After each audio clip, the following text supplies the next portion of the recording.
21,959 people. Do you know what this number means? This is not the number of people who died in a war. This is the number of people who disappeared from Japan in just one night. June 15, 1896. Japan was becoming a modern country.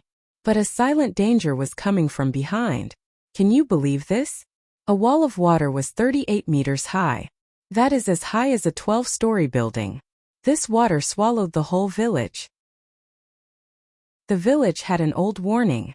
People knew the warning, but they could not stop the tragedy. Why? This is not just a story about a natural disaster. It is a story about a monster that hides in people's hearts. The story happens in Yashihama Village, Iwate Prefecture. It is a quiet fishing village near the sea. The time is the Meiji era. Japan won a war and was becoming strong. Steam trains were running. Gas lights were shining. People started to believe in science. They thought old stories were just superstitions. They thought new knowledge was always right. But in this village, one man watched the sea carefully. His name was Jinzo. He was the village elder. He was over 70 years old. His face had many lines from the sea, wind, and sun.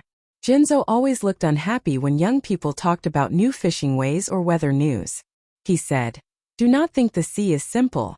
The sea is not a tool for humans." The young people thought Jinzo was just an old man from the past. Teta was the best young fisherman in the village. He did not listen to Jinzo's warnings at all. Teta said, "Grandpa, you are talking about that again? This is the Meiji era. The government has weather stations. We can know if a storm is coming." Jinzo answered, "Machines cannot understand the sea. The color of the ocean, the smell of the wind, the voice of the birds. That is everything." Teta laughed. Yeah. Save your old stories for bedtime." Teta had someone to protect. His wife, Fumi. They just got married. Fumi had a new life inside her. She was pregnant. For Teta, the sea was not scary. It was a place to get food for his family. They caught many fish. The village was rich. People believed this happiness would last forever. Fumi said, "Honey, tonight is the boys' festival celebration. Please come home early." Teta said, "Okay. I will bring a huge fish. I will feed it to the baby in your belly too." Fumi smiled.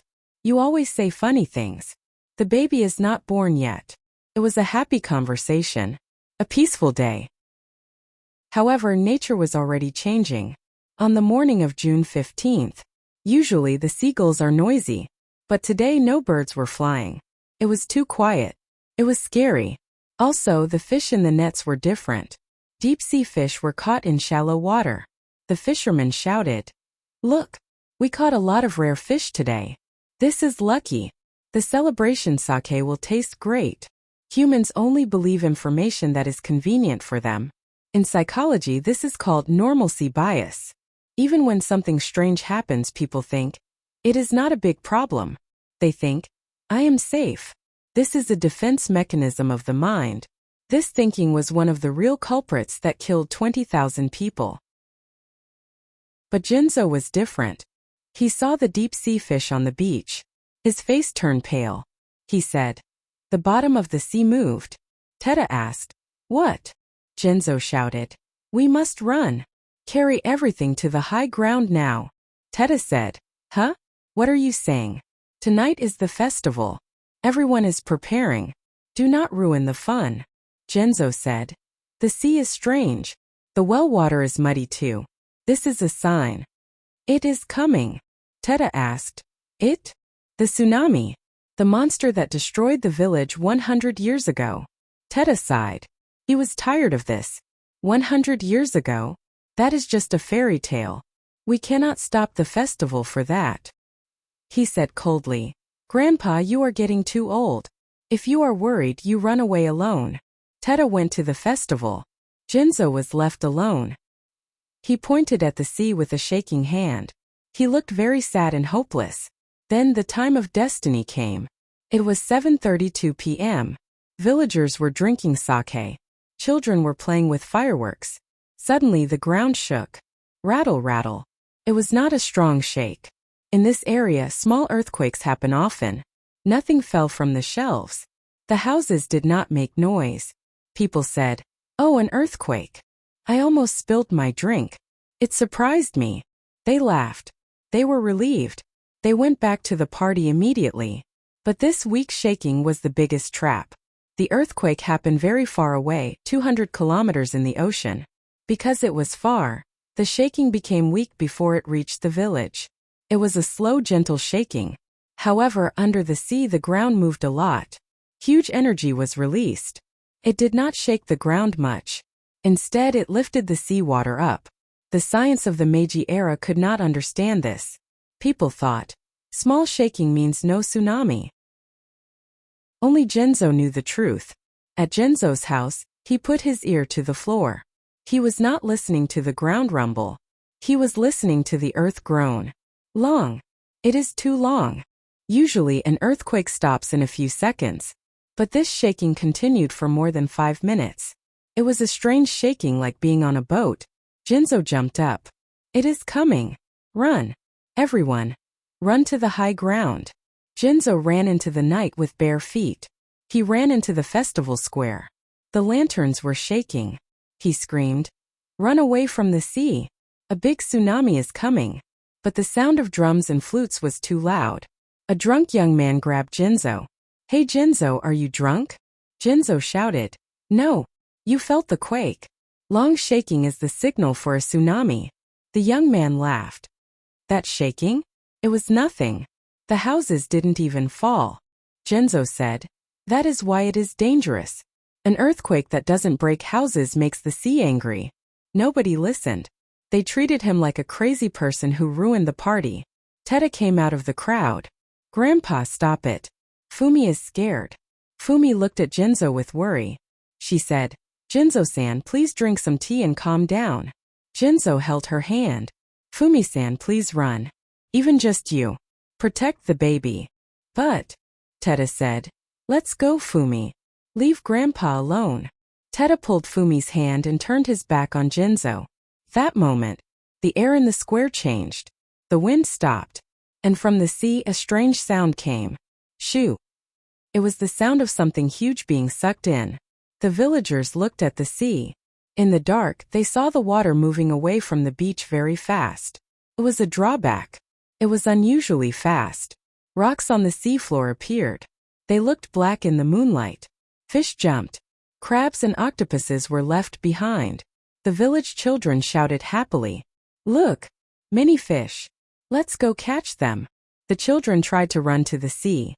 Genzo shouted, "Don't go. Come back. That is a trap." This time Genzo's voice reached them. He looked so desperate that the children stopped. But it was too late. The darkness in the ocean rose up. The horizon disappeared. Under the stars a black wall stood up to block the sky. There was no sound. The wall was so big it pushed the sound away. Teta opened his eyes wide. It was not a wave. It looked like the sea itself was peeling up and attacking. Genzo screamed, "Run!" At that moment the sound returned. Roar. It sounded like 1,000 cannons firing at once. It was like 100 thunders falling at the same time. Even in villages far away, people heard it and thought, "Did a war start?" Teta shouted, "Fumi, run!" He held her hand and ran toward the stone steps of the shrine. But his legs would not move well. He was too scared. From behind the smell of death came. It was not the smell of the ocean. It was the smell of mud and destroyed houses. Crash, crash. Houses, pillars, and roofs broke in an instant. Nature's roar drowned out human screams. Fumi cried, "Honey, my leg." She was slow because of the baby. Teta shouted, "Do not give up. Almost there." The stone steps were only 10 meters away. But water is much faster than humans. The first wave hit the village. It was not just water. It was a brown bulldozer full of wood, rocks, and trees. It moved at tens of kilometers per hour. Cold seawater caught Teta's feet. Whoa! His body floated up instantly. He didn't know which way was up. He opened his eyes in the muddy water. It was like hell. Pillars spinning. Altars flowing away. People struggling. Fumi's hand started to slip from Teta's hand. "Honey, don't let go. Never let go." Teta grabbed her hand desperately, but a huge log hit between them. A dull sound. The feeling in his fingers disappeared. Fumi! He shouted in the muddy water, but only mud came into his mouth. Teta was washed away like he was in a giant washing machine. His consciousness faded. The last thing he saw was Jinzo. Jinzo was holding onto the shrine gate on the hill. He was crying and staring at the sea. Jinzo's voice seemed to say, "I told you, don't trust the sea." A few minutes later, the wave went back. Only a flat land remained under the moonlight. Houses, roads, trees. Everything was gone. The wet ground just shone black. Silence. A cruel silence covered the village. Survivors stood on the hill, shocked. They could not speak. They could not cry. Humans lose their emotions when despair is too big.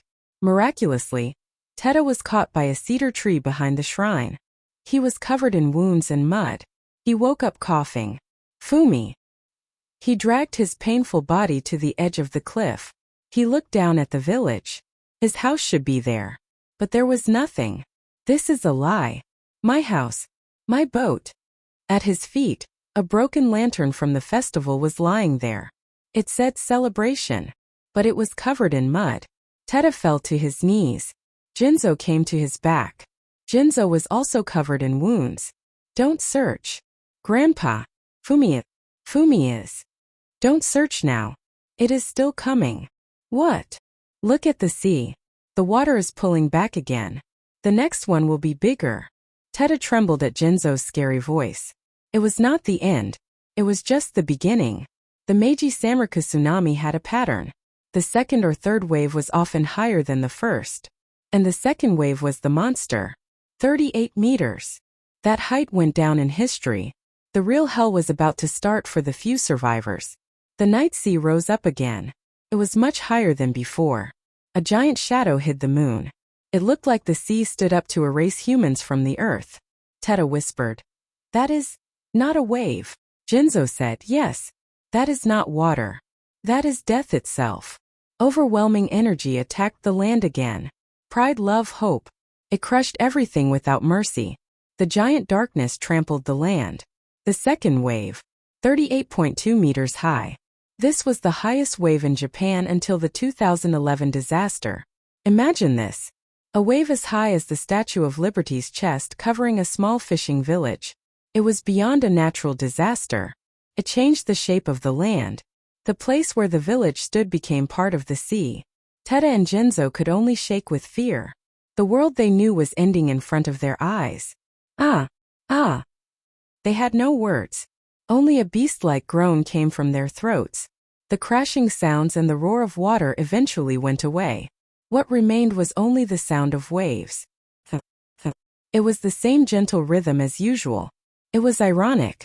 The sea destroyed everything, then returned to peace as if nothing happened. The sun rose on the morning of June 16th. The cruel reality became clear. The beautiful white beach was gone. Instead, there was a plain of rubble as far as they could see. Fishing boats stuck on roofs. Broken furniture. And countless bodies covered in mud. Survivors began to walk through the mud. They were looking for their families. Teta walked with unsteady legs to where his house used to be. There was nothing there. Not even one pillar. But he saw a familiar red cloth half buried in the mud. It was the sash Fumi cherished. It was for the celebration. Teta picked it up and brushed off the mud. Fumi. Where are you? Stop hiding and come out. There was no answer. Nearby, someone was crying and screaming. In the distance, a voice called a child's name like crazy. It was hell. Jinzo put his hand on Teta's shoulder. Teta. I won't say give up. But search later. Let go. Fumi might still be alive. Look. Look at the sea. Teta looked up. Countless things were floating in the ocean. It was the remains of the village and the people, carried away by the waves. The sea took them. It won't give them back. Teta cried and collapsed. Only the red sash in his hand proved that happiness existed there. The Meiji Samarka tsunami killed 21,959 people. In Iwate Prefecture alone, over 18,000 people died. Considering the population back then, this number was devastating. Why did so many people die? Scholars from Tokyo came. They were confused. Why did a weak earthquake cause such a big tsunami? Science at that time could not explain it. The officials said, "This is strange. The numbers don't match. Maybe the villagers are exaggerating." They only cared about the numbers on paper. But Genzo and the old people knew. This was a tsunami earthquake. It is a special phenomenon. The shaking is slow and long. Humans don't feel it strongly, but the seafloor slips a lot. This lifts a huge amount of seawater. Science explained this mechanism decades later. The monster legend was not a superstition. It was observation data, left by ancestors at the risk of their lives. Genzo pointed at the sea with his muddy hand. Officials, you may not understand with your books. But the fact is here. The sea is a living thing. Sometimes it is kind. Sometimes it eats people. If we forget that, people die. Months passed since the tragedy. The village started to rebuild slowly but surely. The survivors had one common thought. We must leave a lesson. Tada decided to do something for Fumi's memory. He carried stones. He decided to build a large stone monument on the high ground, right where the tsunami stopped. Grandpa, I decided. Decided what? I will carve it into stone. Do not build houses below this point. I see. That is good. Tada kept carving the stone every day. His hands bled. His nails broke. But he did not stop. I don't want anyone else to feel this pain. The stone said, high dwellings are the peace of our descendants. Remember the calamity of the great tsunamis. Do not build any homes below this point. This is not just a warning. It is the scream of blood from Tada and the 20,000 victims. It is a will for future children. And one more lesson took root in this area. It is sad but powerful. Tsunami Tendenko. When a tsunami comes, do not worry even about your parents or children. Run away separately. Run alone. It sounds cold. But this is the ultimate form of love to prevent dying together. If you go to help, both will die. If everyone runs with full power, you can meet again later. Even if you cannot meet, if someone survives, the family blood continues. They understood deep in their bones that human love can be fatal in front of nature's power. Time passed. Meiji Teisho Showa Heisei.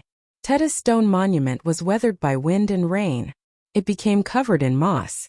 The village was rebuilt. Seawalls were built. Roads were paved. People lived with the blessings of the sea again. And the words on the stone slowly changed into old stories. We have seawalls, so we are safe. Modern science can predict it. Such overconfidence started to grow in people's hearts again. The monster named Forgetting, which Genzo feared, woke up. And then March 11, 2011. History repeated itself. Even the huge seawalls were powerless against nature. However, a miracle happened too. In a village that kept protecting Tada's stone monument, people followed the teaching. They moved their houses to the high ground. Because of this, the damage was very small. Voices from the past saved lives in the present. Tada's soul protected the children across more than 100 years. At the end of the story, let's look at Yashihama village today. In spring, cherry blossoms bloom. The sea shines blue and calm. It is so beautiful that the hell of that day seems like a lie. But if you walk along the coast, you will find a mossy stone standing quietly. It is the stone monument carved by Tada with blood and tears. That is not just a stone. It is a time capsule. It is a device to tell only one truth. Run. What do you think? Disasters do not come when we forget them. They are always hiding in our daily lives, trying to make us forget. You looking at your smartphone screen right now. If the ground shakes right now, what will you do? Will you think, I am safe? Or will you remember Tada and Genzo's faces and start running? The Sea of Sanraku is waving quietly today too. Can you hear the voices of 20,000 people beyond the sound of the waves? They are saying, please live. They just wish for that. There is no guarantee that today's peace will continue tomorrow. That is why we must know the facts of the past and the feelings carved into the stone. The legendary monster is not in the sea. It is in our hearts, thinking I am safe. The only weapons to defeat that monster are knowledge and the courage to run away. Please keep this story in a corner of your memory, for that day which will come sometime.